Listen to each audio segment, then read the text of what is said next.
पश्चिम बंगाल में हो रहे विधानसभा चुनावों के दूसरे चरण का मतदान 1 अप्रैल को होना है।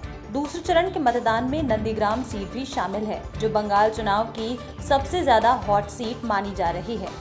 क्योंकि नंदीग्राम सीट पर घायल शेरनी अपना दम दिखा रही है, तो वहीं टीएमसी से बागी शुवेंदु अधिकारी बीजेपी के रथ पर सवार होकर हुंकार भर रहे हैं। लेकिन दोनों दिग्गजों की लड़ाई के बीच एक अन्य उम्मीदवार की एंट्री ने ममता का पूरा खेल बिगाड़ कर रख दिया है। दरअसल नंदीग्राम के संग्राम में माकपा की उम्मीदवार मीनाक्षी मुखर्जी ने एंट्री मारी है। मीनाक्षी पिछले 14 सालों से पार्टी की जमीनी अस्मिता को वापस दिलाने के लिए चुनावी मैदान में कूदी है।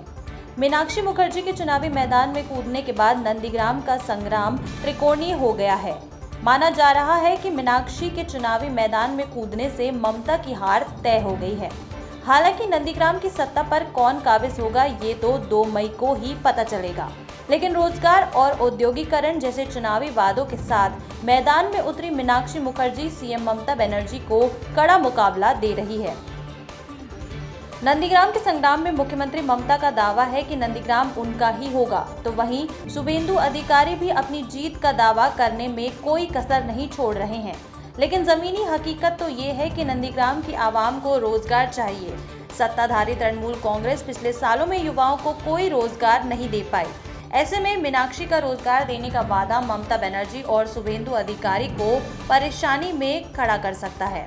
नंदीग्राम के संग्राम में कूदी मीनाक्षी मुखर्जी के हल्ला बोल से राजनीतिक दलों में खलबली मची हुई है। मीनाक्षी 2007 का बदला लेने चुनावी मैदान में उतरी हैं। दरअसल नंदीग्राम बाजार में स्थित माकपा के पार्टी कार्यालय में 2007 में भूमि अधिग्रहण आंदोलन के दौरान आग लगा दी गई थी, जिसके बाद पार्टी के कार्यालय को 2009 में फिर से खोला गया था।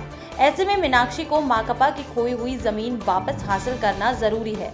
मीनाक्षी ने चुनावी वादा करते हुए कहा है कि अगर वो चुनाव जीतती हैं, तो वो राज्य में निवेशक वापस लाने का काम करेंगी।